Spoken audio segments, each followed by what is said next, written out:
ദൈവനാമത്തിന് മഹത്വമുണ്ടാകട്ടെ. പരിശുദ്ധ അമ്മ പ്രത്യക്ഷപ്പെട്ട ഈ അൾത്താരയിൽ ഈശോയുടെ നാമത്തെ മഹത്വപ്പെടുത്താൻ എനിക്ക് അനുഗ്രഹം നൽകിയതിന് പരിശുദ്ധ അമ്മയോട് ഞാൻ നന്ദി പറയുന്നു.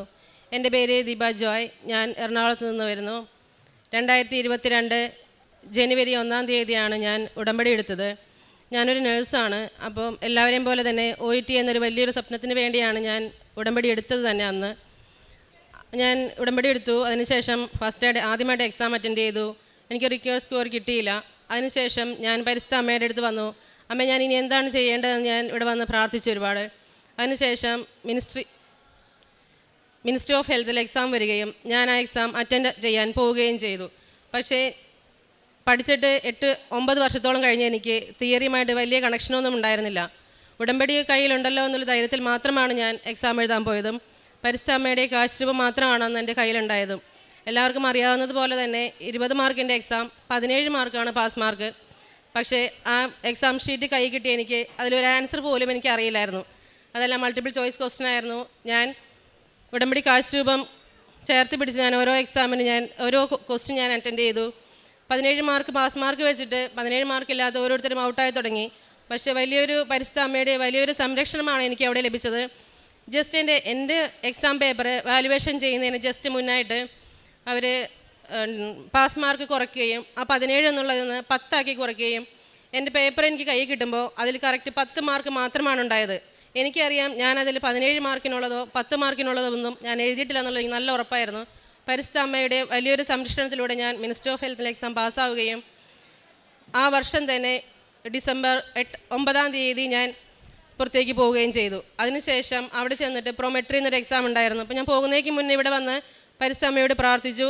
ഉടമ്പടി ഞാൻ ചേഞ്ച് ആക്കുകയും പ്രൊമെട്രി എക്സാമിൻ്റെ എനിക്ക് ആ നിയോഗം വെക്കാനായിട്ട് സാധിച്ചില്ല. ഞാൻ ആദ്യത്തെ ഉടമ്പടി നിയോഗമായിട്ട് ഇങ്ങനെ എഴുതി: പരിശുദ്ധ അമ്മയുടെ പ്രത്യക്ഷീകരണത്തിൻ്റെ സാക്ഷിയായി എന്നെയും എൻ്റെ കുടുംബത്തെയും ഉയർത്തണമേ എന്ന് ഞാൻ ആദ്യം എഴുതി. പിന്നെ താഴത്തേക്ക് എൻ്റെ ഓരോ നിയോഗങ്ങൾ എഴുതി, OET എഴുതി. അപ്പോഴും ഞാൻ മാതാവിനോട് പ്രാർത്ഥിച്ചു. ഞാൻ ആഗ്രഹിച്ച വഴിയല്ല, പക്ഷേ പരിശുദ്ധ അമ്മ ഈശോയിലൂടെ തന്ന ആ ഒരു വഴി ഞാൻ തിരഞ്ഞെടുത്ത് ഞാൻ പോയി.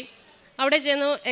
പ്രൊമെട്രി എക്സാം വളരെ ബുദ്ധിമുട്ടായിരുന്ന എക്സാം ഞാൻ ഫസ്റ്റ് അറ്റംപ്റ്റിൽ തന്നെ നല്ല മാർക്കോടെ പാസ്സാവുകയും അതിന് പുറകെ തന്നെ ഞാൻ OET ഒന്നും കൂടെ ട്രൈ ചെയ്യാമെന്ന് കരുതി. അപ്പോൾ ഈ സമയങ്ങളിലെല്ലാം ഞാൻ ഉടമ്പടിയിലാണ്. പക്ഷേ ഓരോ ഉടമ്പടി ഓരോ വട്ടം പുതുക്കുമ്പോഴും അതിനകത്തുള്ള മിസ്റ്റേക്കുകൾ ഞാൻ കറക്ഷൻ ചെയ്യാൻ തുടങ്ങി. ഫസ്റ്റ് ഉടമ്പടി എടുത്തതിന് ശേഷം എഴുതിയ OET എക്സാമിൽ എനിക്ക് റിക്വയർഡ് സ്കോർ കിട്ടിയില്ല. ആ ഉടമ്പടിയിൽ എനിക്ക് ഒരുപാട് പോരായ്മകളുണ്ടായിരുന്നു. കാരണം കാരുണ്യപ്രവർത്തികൾ, പ്രാർത്ഥന, അതിലൊക്കെ ഒരുപാട് ലാഗ് വന്നു. അതെല്ലാം ഞാൻ പിന്നീടുള്ള ഉടമ്പടികളിൽ അത് ഞാൻ തിരുത്തി വന്നു. രണ്ടാമത്തെ എക്സാം എഴുതി എനിക്ക് അപ്പോഴും ഒരു റിക്വയർഡ് സ്കോറായിട്ട് എനിക്ക് കിട്ടിയില്ല. മൂന്നാമതൊരു എക്സാം ഈ വർഷം ഞാൻ എഴുതാമെന്ന് വിചാരിച്ചു. അങ്ങനെ ഞാൻ ഈ 2024 മെയ് മാസത്തിലെ മാതാവിൻ്റെ വണക്ക മാസത്തിൽ ഞാൻ നിയോഗം വെക്കുകയും ഇനി ഞാൻ എക്സാം എഴുതുന്നത് അമ്മ തരുന്ന ഡേറ്റിലാണെന്ന് തന്നെ ഞാൻ ഉറച്ച് വിശ്വസിച്ച് ഞാൻ പ്രാർത്ഥിച്ചു. അങ്ങനെ മെയ് മാസം 21-ാം തീയതി എനിക്കൊരു സ്വപ്നത്തിലൊരു ദർശനം വരുവാണ്. അപ്പം ഇതുവരെ ഞാൻ മുന്നോട്ടുള്ള കലണ്ടറുകൾ, അതായത് മെയ് മാസമായി, ജൂൺ, ജൂലൈ, ഓഗസ്റ്റ് ആ കലണ്ടറുകളൊന്നും ഞാൻ കണ്ടിട്ടേ ഇല്ല. അപ്പം ഞാനൊരു സ്വപ്നം കാണുക, ഒരു മാസം, ആ മന്ത് സ്റ്റാർട്ട് ചെയ്യുന്നത് ഒരു വ്യാഴാഴ്ചയാണ്. അപ്പോൾ ആ വീക്കിൽ ആകെ 3 ദിവസമേ ഉള്ളൂ. അപ്പോൾ ഞാൻ പെട്ടെന്ന് എനിക്കത് എന്താണെന്ന് മനസ്സിലായില്ല. പിന്നെ സെക്കൻഡ് ഡേ ഞാൻ ഡ്യൂട്ടിക്ക് വന്നപ്പോൾ എൻ്റെ ഫ്രണ്ട് എൻ്റെ അടുത്ത് പറഞ്ഞു, നീ എക്സാമിന് ഡേറ്റ് എടുക്കുക. അപ്പോൾ ഞാൻ ഡേറ്റ് എടുക്കാനൊരു ഡേറ്റ് നോക്കി, കലണ്ടർ നോക്കി കഴിഞ്ഞപ്പോൾ ആ കറക്റ്റ് ഡേറ്റ് ഞാൻ സ്വപ്നത്തിൽ കണ്ട ഡേറ്റ്, അതായത് വ്യാഴാഴ്ച സ്റ്റാർട്ട് ചെയ്തു, 3-ാം തീയതി ശനിയാഴ്ച, 3 എന്നുള്ള ഡേറ്റിൽ ഇങ്ങനെ റൗണ്ട് ചെയ്താണ് ഞാൻ സ്വപ്നം കണ്ടത്. ആ കറക്റ്റ് ആ 3-ാം തീയതി ഞാൻ പോയി ഡേറ്റ് എടുത്തു. എല്ലാ തവണയും എക്സാം എഴുതുന്നതിൽ എക്സാം എഴുതുന്നവർക്കറിയാം, നമുക്ക് മന്തിൽ ഫസ്റ്റ് എക്സാം നമ്മൾ ഞാൻ എഴുതാറില്ല. കാരണം എനിക്ക് പേടിയാണ്, അത് ഇച്ചിരി ടഫാണെന്നാണ് പൊതുവേ ഒരു ധാരണ. പക്ഷേ എനിക്കത് പരിശുദ്ധ അമ്മ ഈശോയിൽ നിന്ന് വാങ്ങിത്തന്നൊരു ഡേറ്റായിട്ട് തന്നെ ഞാൻ കരുതി. ആ 3-ാമത്തെ ഡേറ്റിൽ ഞാൻ പോയി എക്സാം ഡേറ്റ് എടുത്തു. വളരെ ബുദ്ധിമുട്ടായിരുന്നു എക്സാം. ഞാൻ എക്സാം നന്നായിട്ട് പ്രാർത്ഥിച്ചു, പഠിക്കുന്നതിനേക്കാൾ ഉപരി ഞാൻ പ്രാർത്ഥിച്ചു. പിന്നെ ഉടമ്പടിയിലാണല്ലോ എന്നുള്ളൊരു വിശ്വാസത്തിലാണ് ഞാൻ എക്സാം എഴുതാൻ പോയത് തന്നെ. അപ്പോൾ ഉടമ്പടി കയ്യിലുണ്ട്, പക്ഷേ ഞാൻ പഠിക്കുന്നതിനേക്കാൾ ഒരു പിടി കൂടുതൽ പ്രാർത്ഥിക്കാൻ തുടങ്ങി. അങ്ങനെ ഞാൻ പരിശുദ്ധ അമ്മയോട് ഞാൻ പ്രാർത്ഥിക്കും, മാതാവേ, ഇത്തവണ ഞാൻ എക്സാം എഴുതുന്നത് എൻ്റെ വീട്ടിലെല്ലാവർക്കും അറിയാം എക്സാം എഴുതുന്നത്. അപ്പോൾ അവരൊന്ന് സങ്കടപ്പെടാനൊരു അവസരം വരരുത്. ഒരു നെഗറ്റീവായിട്ട് റിസൾട്ട് ആണെങ്കിൽ ഞാൻ ആ റിസൾട്ട് വീട്ടിൽ പറയാൻ എനിക്ക് ബുദ്ധിമുട്ടാണ്. അതുകൊണ്ട് അമ്മ എൻ്റെ കൂടെ ഉണ്ടാവണം എന്ന് തന്നെ പ്രാർത്ഥിച്ച് തന്നെയാണ് ഞാൻ പോയതും. ഈ വർഷത്തെ 2024 ഒക്ടോബർ മാസത്തിലെ അഖണ്ഡ ജപമാലയിൽ ഞാൻ പങ്കുകൊള്ളാമെന്ന് ഞാൻ അമ്മയോട് ഞാൻ ഇവിടെ വന്ന് സാക്ഷ്യപ്പെടുത്താമെന്ന് ഞാൻ മുട്ടിപ്പായി പ്രാർത്ഥിച്ചു. പിന്നെ ഒരു കാര്യം കൂടി ഞാൻ മാതാവിനോട് പറയുമായിരുന്നു, അടുത്ത വർഷം എനിക്ക് എവിടെയായാലും ഒരു പള്ളിയുള്ളിടത്ത് എനിക്കൊരു പരിശുദ്ധ കുർബാന കൂടുവാനും ക്രിസ്മസ് കൂടുവാനും പെസഹ കൂടുവാനുള്ള ഒരു അനുഗ്രഹം കൂടി ഞാൻ ചോദിച്ചിരുന്നു. അതുപോലെ തന്നെ ഞാൻ അമ്മ തന്ന ഡേറ്റ് ഓഗസ്റ്റ് 3-ാം തീയതി ഞാൻ എക്സാം എഴുതാനായിട്ട് പോയി. വളരെ ബുദ്ധിമുട്ടായിരുന്ന എക്സാം. ഞാൻ എക്സാം ഹോളിലേക്ക് പോയത് തന്നെ കാശ് പിടിച്ച് തൈലം വെച്ച് ഞാൻ കുരിശ് വരച്ച് എൻ്റെ ഒപ്പം എക്സാം എഴുതാൻ പോകുന്നവർക്ക് കൂടി ഞാൻ കുരിശ് വരച്ച് പ്രാർത്ഥിച്ച് ഓരോ മൊഡ്യൂൾ എക്സാം കഴിയുമ്പോഴും ആ എക്സാം ആൻസർ ഷീറ്റിൻ്റെ സൈഡിൽ ഞാൻ ഉപ്പ് വെച്ച് ഞാൻ പ്രാർത്ഥിച്ചാണ്, പ്രതീക്ഷീകരണ പ്രാർത്ഥന ചൊല്ലി വിശ്വാസ പ്രമാണം ചൊല്ലിയാണ് ഞാൻ ഷീറ്റ് ഞാൻ തിരിച്ചു കൊടുത്തത്. റീഡിങ്, ലിസണിങ് അങ്ങനെ തന്നെ. റൈറ്റിംഗ് പൊതുവേ എനിക്ക് കുറച്ച് ഓവർ കോൺഫിഡൻസ് ആയിരുന്നു. പക്ഷേ not by merit but by grace എന്ന് അച്ഛൻ പറയുന്നത് പോലെ തന്നെ എനിക്ക് ആ റൈറ്റിംഗ് ടാസ്ക് ഒന്ന് വായിച്ചെടുക്കാൻ തന്നെ ടൈം എടുത്തു. എൻ്റെ വലിയൊരു കോൺഫിഡൻസ് അവിടെ വലിയ ബിഗ് സീറോ ആയിട്ട് മാറി. ഞാൻ എൻ്റെ എക്സാം സ്പീക്കിങ്ങും അതുപോലെ തന്നെ പൊതുവേ ഈസിയാണെന്ന് കരുതി അതും ബുദ്ധിമുട്ടായിരുന്നു. എല്ലാം ഞാൻ പരിശുദ്ധ അമ്മയിൽ തന്നെ വെച്ച് പ്രാർത്ഥിച്ചു. നന്നായി ഞാൻ പ്രാർത്ഥിക്കുകയും എന്നും പ്രതീക്ഷീകരണ പ്രാർത്ഥന 5:30 മണിക്കുള്ള പ്രതീക്ഷീകരണ പ്രാർത്ഥന ഞങ്ങൾക്ക് അവിടെ 3 മണിക്കാണ് തുടങ്ങുക. ഇവിടുത്തെ 5:30 എന്ന് പറയുമ്പോൾ ഞങ്ങൾക്ക് 3 മണി ടൈമിലാണ്. ഞാൻ ആ സമയത്ത് തന്നെ എന്നും പ്രാർത്ഥിക്കുകയും ഇതൊരു പ്രത്യേക നിയോഗമായിട്ട് വെച്ച് ഞാൻ പ്രാർത്ഥിച്ചു. റിസൾട്ട് വന്നു. ഒരു ചൊവ്വാഴ്ച ഇതുപോലെ തന്നെ അച്ഛൻ്റെ എല്ലാ ധ്യാനങ്ങളും ഞാൻ ലൈവായിട്ട് തന്നെയാണ് കൂടാറ്. അതെനിക്ക് വലിയൊരു ദൈവാനുഗ്രഹമാണ്. ഇതുവരെ എനിക്ക് അതിനൊരു മുടക്കം വന്നിട്ടില്ല എന്നുള്ളതാണ് ഏറ്റവും വലിയ അനുഗ്രഹം. ആ ധ്യാനത്തിൻ്റെ ഇടയ്ക്ക് റിസൾട്ട് വന്നു. റിസൾട്ട് ഞാൻ പ്രതീക്ഷിച്ചതിനേക്കാൾ കൂടുതൽ എനിക്ക് 4 മൊഡ്യൂളിനും B ഗ്രേഡ് തന്നാണ് പരിശുദ്ധ അമ്മ എന്നെ അനുഗ്രഹിച്ചത്. ഈ വലിയൊരു അനുഗ്രഹത്തിന് ഞാൻ 1000 നന്ദി പറയുന്നു. അപ്പം ഞാൻ ഉടമ്പടിയിലാണെന്നും ഞാൻ ഉടമ്പടി ചെയ്യുന്ന ഒരാളാണെന്നും എൻ്റെ ഫ്രണ്ട്സിനും എൻ്റെ കൂടെ വർക്ക് ചെയ്യുന്നവർക്കും മുന്നേ വർക്ക് ചെയ്തവർക്കും എല്ലാവർക്കും അറിയാം. അപ്പം ഞാൻ പരിശുദ്ധ അമ്മയോട് പ്രാർത്ഥിക്കും, മാതാവേ അവരുടെയൊക്കെ മുൻപിൽ എൻ്റെ വിശ്വാസം ചോദ്യം ചെയ്യപ്പെടാനൊരവസ്ഥ വരരുത്. അതിനെനിക്ക് ഉത്തരവില്ല പറയാനായിട്ട്. അപ്പം ആ ഒരു വലിയൊരു പ്രാർത്ഥന പരിശുദ്ധ അമ്മ ഈശോയിൽ നിന്ന് വർഷങ്ങളായിട്ട് 2022 ഞാൻ ഉടമ്പടിയിൽ വെച്ച നിയോഗമാണ്.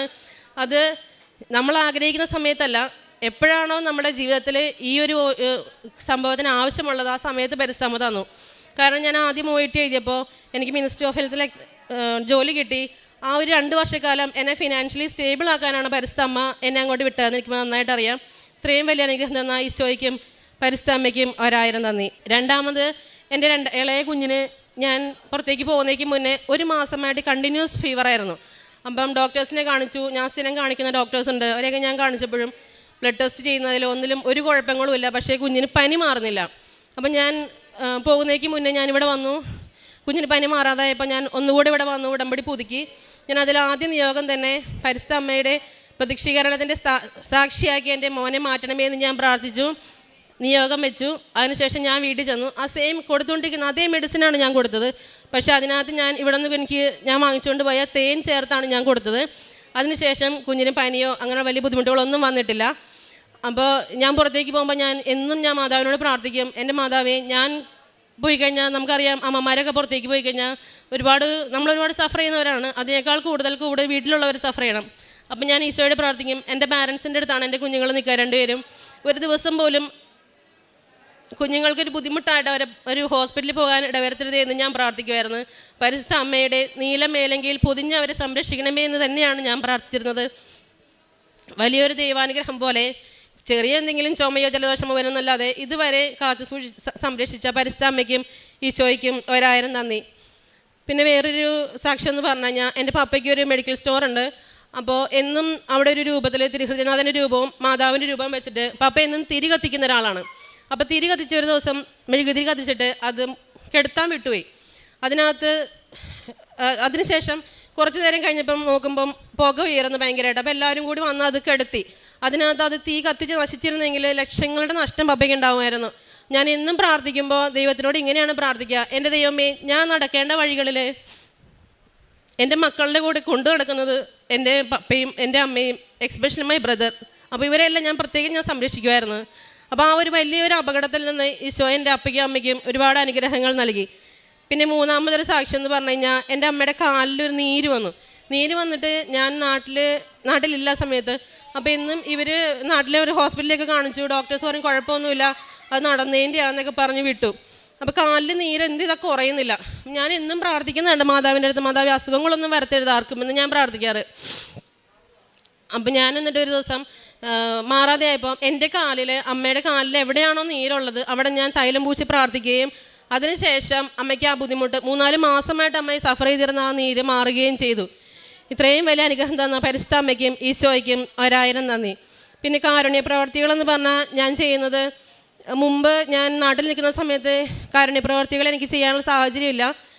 ഞാനിവിടെ കൃപാസനത്തിൽ വരുന്നത് തന്നെ കുറച്ച്, ഞാൻ എറണാകുളത്ത് നിന്നാണ് വരിക. അപ്പോൾ എൻ്റെ സൗകര്യത്തിന് ഞാൻ വന്നു പോകും. പിന്നെ കൃപാസനത്തിൽ നമുക്കെല്ലാവർക്കും അറിയാവുന്നതുപോലെ തന്നെ പൈസയ്ക്കൊന്നും വലിയ ആവശ്യം, നമുക്ക് ചിലവ് വരുന്നില്ല ഇവിടെ. പിന്നെ അപ്പോൾ ഞാൻ കാരുണ്യ പ്രവർത്തികൾക്ക് എനിക്ക് വലിയ സാഹചര്യങ്ങളില്ലാന്ന്. അപ്പം ഞാനത് ഇപ്പം ഞാൻ കാരുണ്യ പ്രവർത്തികളായിട്ട് ചെയ്യുന്നത്, എനിക്ക് എല്ലാ മന്തിലും വരുന്ന സാലറിയിൽ നിന്ന് ഞാനൊരു വിഹിതം പരിശുദ്ധ അമ്മയ്ക്കും ഈശോയ്ക്കും പ്രാർത്ഥിച്ച് ഞാൻ എൻ്റെ അടുത്ത ഇടവകയിലുള്ള അച്ഛന് കൊടുക്കും. അപ്പം അച്ഛനാണത്, അച്ഛൻ്റെ അടുത്ത് വരുന്ന ഏറ്റവും അർഹമെന്ന് കാണുന്ന ആൾക്ക് അച്ഛനോട് ഞാൻ കൊടുക്കാൻ പറഞ്ഞ് ഏൽപ്പിക്കുകയാണ് ചെയ്യുക. അപ്പം അച്ഛനോട് ഞാനൊരു കാര്യം പറയും, അച്ഛൻ തന്നെ പറയണം ഇത് കൃപാസനത്തിൽ ഉടമ്പടി എടുത്തിട്ട് ആ ഉടമ്പടിയിൽ ചെയ്യുന്ന കാരുണ്യ പ്രവർത്തികളുടെ ഭാഗമായിട്ട് ചെയ്യുന്നതാണെന്ന് അച്ഛൻ പറയണമെന്ന് ഞാൻ പ്രത്യേകം പറയും. അച്ഛൻ അതുപോലെ തന്നെ പറയുകയും ചെയ്യുന്നു. പിന്നെ കാരുണ്യ പ്രവർത്തി എന്ന് പറഞ്ഞു കഴിഞ്ഞാൽ നമ്മൾ മിനിസ്ട്രിയിൽ വർക്ക് ചെയ്യുമ്പോൾ നമുക്ക് അവിടെ ഫുഡ് അവർ വെച്ച് തരുന്നത് കൂടാതെ കുക്ക് ചെയ്ത് കഴിക്കാനുള്ള ഫുഡും കൂടെയൊക്കെ തരും അവർ. അപ്പോൾ അത് ഞാൻ എപ്പോഴും, ഒരു നേരത്തെ ആഹാരം പോലും കിട്ടാൻ വകയില്ലാത്ത ഒരുപാട് ആളുകൾ പുറമേ താമസിക്കുന്നവരുണ്ട്. ഇപ്പോൾ എല്ലാവരും നോക്കുമ്പോൾ നമ്മൾ പുറത്ത് വർക്ക് ചെയ്യുന്നവരാണ്. അപ്പം ഫുഡിന് പോലും വകയില്ലാത്ത ആളുകളുടെ കയ്യിൽ ഞാനത് എത്തിക്കാനായിട്ട് പ്രത്യേകം ശ്രദ്ധിക്കും. പുറത്ത് താമസിക്കുന്നവരെ ഞാൻ കൊടുത്തു വിടാറാണ് പതിവ്. പിന്നെ എൻ്റെ ആത്മീയ ജീവിതത്തിലുണ്ടായ വളർച്ചയെന്ന് പറഞ്ഞു കഴിഞ്ഞാൽ, ഞാൻ കുഞ്ഞുനാളിൽ ഒരുപാട് പ്രാർത്ഥിക്കുകയും വിശ്വാസികളുള്ള ഒരു വീട്ടിൽ തന്നെയാണ് ഞാൻ വളർന്നു വന്നത്. പക്ഷേ എൻ്റെ വിവാഹത്തിന് ശേഷം വന്നതിന് ഒരുപാട് ചേഞ്ചസ് എന്ന് പറഞ്ഞു കഴിഞ്ഞാൽ, ഒരു കുടുംബ പ്രാർത്ഥന പോലും ഇല്ലാതെ ഒരിടത്താണ് ഞാൻ ചെന്ന് വിട്ടത്. അത് എൻ്റെ ദൈവവിശ്വാസം എന്നിൽ നിന്ന് എനിക്ക് കൈമോശം വന്നു.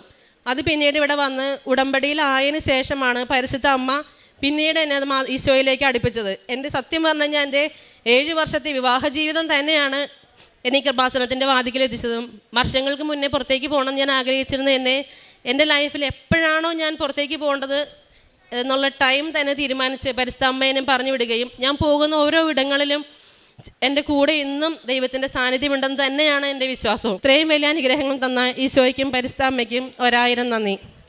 വിശുദ്ധ ഗ്രന്ഥത്തിൽ എഫെസോസുകാർക്കുള്ള ലേഖനം 5-ാം അധ്യായം 10-ാം തിരുവചനം അരുളി ചെയ്യുന്നു, കർത്താവിന് പ്രസാദകരമായിട്ടുള്ളവ എന്തെന്ന് വിവേചിച്ചറിയുവീൻ. പ്രകാശത്തിൻ്റെ മക്കളെ പോലെ വ്യാപരിക്കുവാനും പ്രകാശത്തിൻ്റെ ഫലം സകല നന്മയിലും നീതിയിലും സത്യത്തിലുമാണെന്നും കർത്താവിന് പ്രതീകരമായവ എന്തെന്ന് വിവേചിച്ചറിയുവാനുമൊക്കെ വചനം നമ്മോട് അരുളി ചെയ്യുമ്പോൾ, തനിക്ക് തൻ്റെ ഉടമ്പടി ജീവിതത്തിലൂടെ തനിക്ക് നഷ്ടപ്പെട്ട തൻ്റെ വിശ്വാസ ജീവിതം, കൂദാശ ജീവിതം, അതായത് അതിന് ഒരു തീഷ്ണത ഇല്ലായിരുന്നു, ഒരു മന്ദോഷ്ണതയിലായിരുന്നു. ആ ഒരു അവസ്ഥയിൽ നിന്ന് വെളിപാടിൻ്റെ പുസ്തകത്തിൽ നാം കേൾക്കുന്ന തിരുവചനം പോലെ പിന്നീട് ഈ മകള് എങ്ങനെയാണ് തനിക്ക് നീ ചൂടോ തണുപ്പോ ഇല്ലാത്തവനാകിയാൽ നിന്നെ എൻ്റെ വായിൽ നിന്ന് തുപ്പിക്കളയും എന്നാണ് തിരുവചനം വെളിപാടിൻ്റെ പുസ്തകത്തിൽ അരുളി ചെയ്യുന്നത്. ഇവിടെ ഉടമ്പടി എടുക്കുമ്പോൾ നമുക്ക് ബോധ്യങ്ങൾ കിട്ടുകയാണ്, നാം ഏത് രീതിയിൽ ജീവിച്ചിരുന്നവരാണ്, ഇന്നിപ്പോൾ നമ്മുടെ അവസ്ഥ എന്താണ്, എങ്ങനെ ഇനി ഞാൻ മാറണം. ഇത് വ്യക്തികൾക്ക് കിട്ടുന്ന ഏറ്റവും നല്ല അല്ലെങ്കിൽ ഏറ്റവും ഫലപ്രദമായ ഒരു ഉൾക്കാഴ്ച തന്നെയാണ്. അങ്ങനെ ഇന്ന് കർത്താവിന് പ്രസാദകരമായിട്ടുള്ളവ എന്തെന്ന് വിവേചിച്ചറിയുവാനായിട്ട് ഉടമ്പടി ദീപ ജോയിയെ സഹായിച്ചു. തനിക്ക് തൻ്റെ ജീവിതത്തിൽ കിട്ടിയ ഒത്തിരിയേറെ അനുഗ്രഹങ്ങളൊക്കെ ഈ മകൾ ഇവിടെ പറഞ്ഞു. തൻ്റെ OET എക്സാം അതിനാദ്യം അറ്റൻഡ് ചെയ്തിട്ട് അത് കിട്ടിയില്ല. പിന്നീടാണ് ഇവിടെ വന്ന് ഉടമ്പടി എടുക്കുകയും പിന്നീട് വേറൊരു വഴിയാണ് പരിശുദ്ധ അമ്മയുടെ മധ്യസ്ഥതയിൽ ഈശോ ഈ മകൾക്ക് തുറന്നു കൊടുത്തത്. താൻ ഉദ്ദേശിച്ച വഴിയല്ല. അങ്ങനെ മിനിസ്ട്രിയിൽ ജോലി ലഭിക്കുന്നു. പിന്നീടാണ് OET ഒക്കെ പാസ്സാകുന്നതും. അങ്ങനെ ഇന്ന് തനിക്ക് തൻ്റെ ജീവിതത്തിൽ ഇവിടെ വന്ന് തനിക്ക് സാക്ഷ്യം പറയണം. സാക്ഷ്യം പറഞ്ഞിട്ടാണ് ഇനി തൻ്റെ OETയുടെ പ്രോസസ്സ്, അതായത് ഓൾറെഡി മിനിസ്ട്രിയിൽ വർക്ക് ചെയ്യുന്ന വ്യക്തിയാണ്, ഇനി യൂറോപ്യൻ കൺട്രിയിലേക്ക് പോകാനുള്ള തൻ്റെ പ്രോസസ്സൊക്കെ തുടങ്ങാൻ വേണ്ടിയിട്ട് ഇവിടെ വന്ന് സാക്ഷ്യം പറഞ്ഞ് അമ്മയ്ക്കും ഈശോയ്ക്കും നന്ദി പറഞ്ഞിട്ട് ഞാൻ പോകുന്നുള്ളൂ. അതുപോലെ ജപമാല റാലിയിൽ ഒക്കെ പങ്കെടുത്തതിൻ്റെ പങ്കെടുക്കാനുണ്ടായതിൻ്റെ തീഷ്ണത, അതിനൊക്കെ വേണ്ടിയിട്ട് സ്വയം എങ്ങനെയാണ് റിസ്ക് എടുത്ത് ഇവിടെ വരാനുണ്ടായ സാഹചര്യങ്ങൾ, ഈ വർഷത്തെയും ജപമാല റാലിയിൽ ഒത്തിരിയേറെ മക്കൾ പങ്കെടുത്തു. നാം ഓരോരുത്തരും അതിൽ പങ്കെടുത്തവരാണ്. ഈ ജപമാല റാലിയുടെയൊക്കെ കിട്ടുന്ന കൃപകൾ ഇനി വർഷം മുഴുവനും ഇങ്ങനെ പറഞ്ഞുകൊണ്ടിരിക്കുകയാണ് ഓരോ മക്കളും വന്ന്.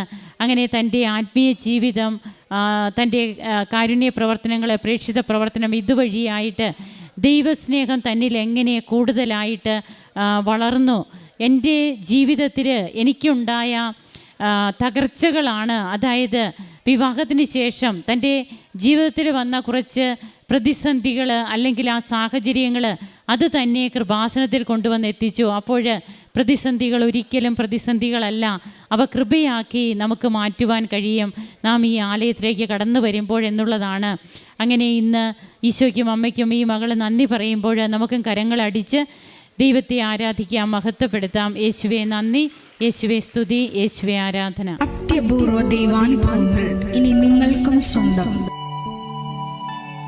ഈ യൂട്യൂബ് ചാനൽ ഇതുവരെ സബ്സ്ക്രൈബ് ചെയ്തിട്ടില്ലെങ്കിൽ ഇപ്പോൾ തന്നെ സബ്സ്ക്രൈബ് ചെയ്യുക.